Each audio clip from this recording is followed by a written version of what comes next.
Subscribe now and press the bell icon. नमस्कार छात्रों, स्वागत है आपका आप ही की संस्कृत कक्षा संस्कृत विद सीके में।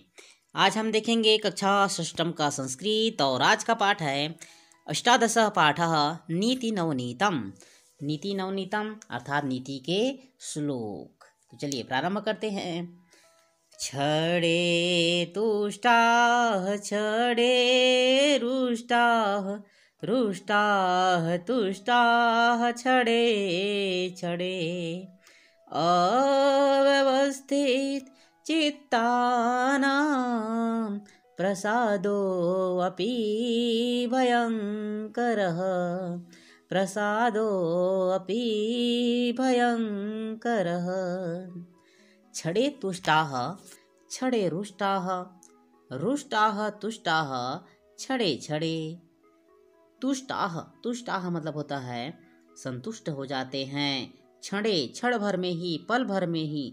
रुष्टाः रुष्ट हो जाते हैं, नाराज हो जाते हैं, छड़े छड़े पल पल में ही। अव्यवस्थित चित्तानाम चित्तानाम मतलब चित्त वाले मन वाले।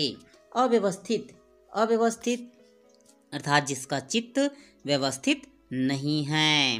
प्रसादोऽपि प्रसादोऽपि मतलब होगा प्रसन्नता भी। भयंकर भयंकर मतलब खतरनाक भयंकर डरावना। तो चलिए देखेंगे। छड़े तुष्टाः छड़े रुष्टाः रुष्टाः तुष्टाः छड़े छड़े। जो मनुष्य क्षण में संतुष्ट हो जाते हैं अर्थात पल में ही संतुष्ट हो जाते हैं, पल में ही नाराज हो जाते हैं और पल पल में ही संतुष्ट और नाराज हो जाते हैं। जो मनुष्य पल में ही संतुष्ट हो जाते हैं, पल में ही नाराज हो जाते हैं तथा पल पल में ही क्षण क्षण में ही संतुष्ट और नाराज हो जाते हैं, तो ऐसे अव्यवस्थित लोगों की जो प्रसन्नता है या ऐसे अव्यवस्थित मन वाले व्यक्ति की जो प्रसन्नता है वह बहुत ही भयंकर होती है, बहुत ही डरावना होती है। अर्थात वह क्षण में कब प्रसन्न हो जाता है, कब संतुष्ट हो जाता है, कब नाराज हो जाता है, इसका पता नहीं चलता है। वह क्षण में ही कुछ ही समय में ही पल पल में ही नाराज हो जाता है, संतुष्ट हो जाते हैं। तो ऐसे व्यक्ति की जो प्रसन्नता है वह बहुत ही भयानक होती है, भयंकर होती है, क्योंकि हमें पता नहीं लगता कि वह अभी प्रसन्न है तो कब वह नाराज हो जाए। तो इस प्रकार से ऐसे अव्यवस्थित लोग जो होते हैं या अव्यवस्थित मन वाले जो लोग होते हैं, चित्त वाले जो लोग होते हैं, उनकी प्रसन्नता बहुत ही भयंकर होती है, डरावनी होती है। संपूर्ण कुंभो न करोति शब्दर्मधो घटो घोषमुपैति नूनम विद्वान कुलीनो न करोति गर्वम जलपंति मूढ़ास्तु गुणैर्विहीनाः। अर्थात हम लोग मुहावरा पढ़े हैं कि अध जल गगरी छलकत जाए भरी गगरिया चुप्पे जाए। तो उसी का अर्थ है यहाँ पर देखेंगे कि संपूर्ण कुंभो न करोति। कुंभ मतलब होता है घड़ा, संपूर्ण मतलब पूरी तरह से भरा हुआ घड़ा। शब्द मर्धो अर्थात शब्दम शब्दम शब्दम धन अर्धो। यहाँ पर दो शब्द है, शब्दम धन अर्धो। शब्दम मतलब न करोति शब्दम, शब्द नहीं करता है, आवाज नहीं करता है। अब अर्धो घटो घोषम उपैति नूनम अर्थात जो घड़ा आधा भरा हुआ रहता है, घोषम उपैति नूनम अर्थात वह आवाज करने लगता है। तो अर्थ होगा कि पूरा भरा हुआ घड़ा आवाज नहीं करता है और आधा भरा हुआ घड़ा आवाज करता है। विद्वान कुलीनो न करोति गर्वम जलपंति मूढ़ास्तु गुणैर्विहीनाः।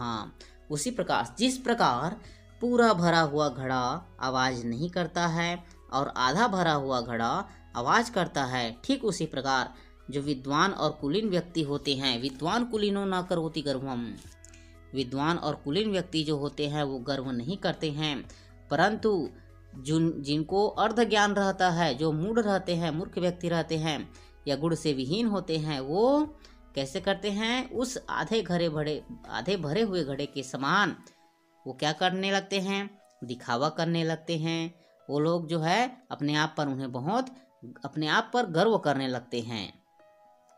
तो इस प्रकार से हो जाएगा कि जिस प्रकार पूरा भरा हुआ घड़ा आवाज नहीं करता और आधा भरा हुआ घड़ा आवाज करता है, उसी प्रकार विद्वान और कुलीन व्यक्ति गर्व नहीं करते, जबकि गूढ़ से विहीन और मूढ़ व्यक्ति, मूढ़ अर्थात मूर्ख व्यक्ति क्या करते हैं? गर्व करने लगते हैं। क्या करने लगते हैं? गर्व करने लगते हैं। तीसरा, येषां न विद्या न तपो न दानं ज्ञानं न शीलं न गूढ़ो न धर्मः ते मर्त्यलोके भुवि भारभूताः मनुष्यरूपेण मृगाश्चरन्ति मनुष्यरूपेण मृगाश्चरन्ति। येषाम अर्थात जिनके पास न तो विद्या है, न तप, न दान, न ज्ञान, न शीलम, न गूढ़, न धर्म, तो वे मर्त्यलोके अर्थात इस मृत्युलोक में भूवि भारभूताः, इस मृत्युलोक में धरती के भार के समान हैं, इस पृथ्वी के भार के समान है, जो मनुष्य रूपेण मनुष्य के रूप में मृगाश्चरन्ति हिरण के समान इस पृथ्वीलोक पर विचरण कर रहे हैं। जिनके पास विद्या, तप, दान, ज्ञान, विनम्रता, शील मतलब होता है विनम्रता, गुण और धर्म नहीं है, जिनके पास न तो विद्या है, न तप है, न दान है, न ज्ञान है, न विनम्रता है, न गुण है और न ही धर्म है, तो ऐसे व्यक्ति इस मृत्युलोक पर भूमि के भार के समान हैं। इस मृत्युलोक पर भूमि के भार के समान हैं, जो मनुष्य के रूप में हिरण पशु के समान विचरण कर रहे हैं, जो मनुष्य के रूप में हिरण पशु के समान विचरण कर रहे हैं। जिनके पास न तो विद्या, न तप, न दान, न ज्ञान, न विनम्रता, न गुण और न ही धर्म है, वैसे व्यक्ति इस मृत्युलोक पर भूमि के भार के समान हैं, जो मनुष्य के रूप में हिरण के समान विचरण कर रहे हैं। चौथा है अगला श्लोक हमारा, उद्यमेन हि सिद्ध्यन्ति कार्याणि न मनोरथैः न हि सुप्तस्य सिंहस्य प्रविशन्ति मुखे मृगाः। उद्यमेन ही सिद्ध्यन्ति कार्याणि न मनोरथैः, कोई भी जो कार्य होते हैं वो उद्यम से सिद्ध होते हैं, मेहनत से सिद्ध होते हैं। तो उद्यमेन मतलब होता है परिश्रम, सिद्ध्यन्ति सिद्ध होते हैं, पूर्ण होते हैं। कार्य मनोरथ है, न मनोरथ है, न कि मनोरथ करने से, न कि मन में सोचने से, न ही जिस प्रकार से, न ही सुप्तस्य सिंहस्य सोते हुए सिंह के मुख में, प्रविशन्ति मुखे मृगाः, सोते हुए सिंह के मुंह में हिरण न प्रविशन्ति प्रवेश नहीं करते हैं। अर्थ हो जाएगा इसका कि उद्यमेन ही सिद्धन्ति, कोई भी कार्य जो है परिश्रम से ही सिद्ध होता है, न कि केवल मन में सोचने मात्र से। कोई भी कार्य परिश्रम करने से ही सिद्ध होता है, न कि केवल मन में सोचने मात्र से। जिस प्रकार सोते हुए सिंह के मुंह में हिरण स्वयं प्रवेश नहीं करते हैं। यदि हिरण को अपना पेट नहीं, यदि सिंह को अपना पेट भरना है तो उसे हिरण का शिकार करना पड़ेगा, उसे मेहनत करना पड़ेगा, नहीं तो वह भूखा ही रह जाएगा। उसको ला करके कोई थोड़ी ना दे देंगे कि लाओ लो ये खा लो करके, नहीं देंगे। तो उसको क्या करना पड़ेगा? उसके लिए उसे हिरण का शिकार करना पड़ेगा, अपने गुफा से निकल करके उसको शिकार करना पड़ेगा, तभी जो है वह अपने भूख को शांत कर पाएगा। साधारण सा अर्थ है कि परिश्रम करने से ही कोई कार्य सिद्ध होते हैं, न कि केवल मन में सोचने मात्र से। जिस प्रकार सोते हुए सिंह के मुंह में हिरण स्वयं प्रवेश नहीं करते हैं। अगला है शैले शैले न माणिक्यम मौक्तिकम न गजे गजे साधवो न हि सर्वत्र चंदनम न बने बने। शैले शैले न माणिक्यम, शैल शैल अर्थात पर्वत पर्वत पर, माणिक्यम मणि, मौक्तिकम मोती, न गजे गजे हाथी हाथी पर, साधवो न ही सर्वत्र सर्वत्र साधवो सज्जन व्यक्ति, सर्वत्र सभी जगह, चंदनम चंदन का वृक्ष, वने वने प्रत्येक वन में। तो अर्थ हो जाएगा इसका कि शैले शैले नामाडिक्यम अर्थात प्रत्येक पर्वत पर मणि नहीं मिलता है, प्रत्येक पर्वत पर मणि नहीं रहता है।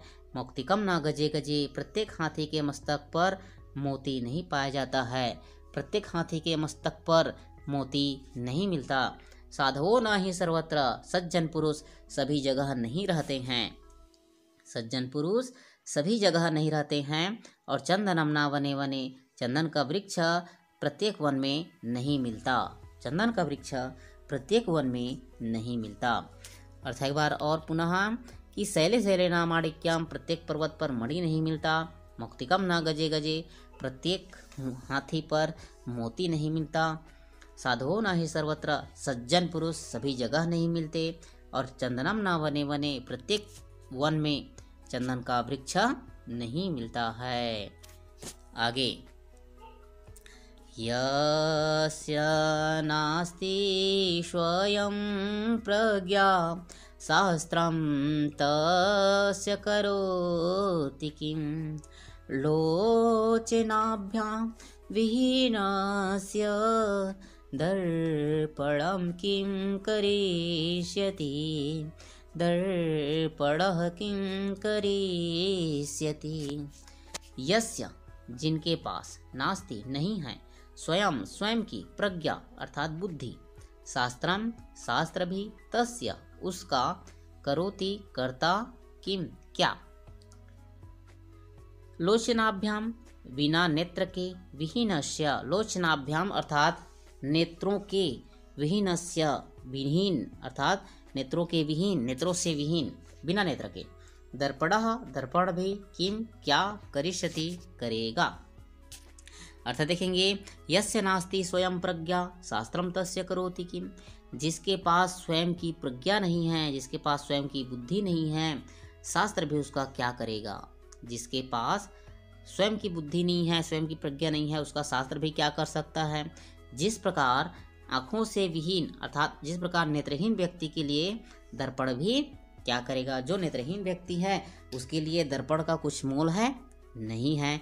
उसी प्रकार जो है जिसके पास स्वयं की बुद्धि नहीं है स्वयं का ज्ञान नहीं है उसके लिए शास्त्र भी क्या कर सकता है, क्या करेगा। जिसके पास स्वयं की बुद्धि नहीं है उसका शास्त्र भी क्या करेगा, तो शास्त्र भी क्या कर सकता है। जिस प्रकार आँखों से विहीन व्यक्ति के लिए दर्पण क्या करेगा। सातवां और अंतिम श्लोक कि नरस्याभरणं रूपं रूपस्याभरणं गूढः गूढस्याभरणं ज्ञानं ज्ञानस्याभरणं क्षमा। नरस्याभरणं रूपम नरस्याभरणम अर्थात भरणम होता है आभूषण, तो मनुष्य का आभूषण रूप है। रूपस्याभरणम गूढ़ः रूप का आभूषण गूढ़ है। गूढ़स्याभरणम ज्ञानम गूढ़ का आभूषण ज्ञान है। और ज्ञानस्याभरणम क्षमा ज्ञान का आभूषण क्षमा है। नरस्याभरणम रूपम मनुष्य का आभूषण रूप है। रूपस्याभरणम गूढ़ः गूढ़ का आभूषण रूप का आभूषण गूढ़ है। गूढ़स्याभरणम ज्ञानम गूढ़ का आभूषण ज्ञान है। और ज्ञानस्याभरणम क्षमा ज्ञान का आभूषण क्षमा है, ज्ञान का आभूषण क्षमा है। तो इस प्रकार से आपको जो 7 श्लोक यहाँ पर दिए हुए हैं उसका अर्थ आसानी से समझ में आ गया होगा। वीडियो अंत तक देखने के लिए धन्यवाद। चैनल में नए हैं तो चैनल को सब्सक्राइब कर लीजिए, दोस्तों के साथ शेयर कीजिए। धन्यवाद।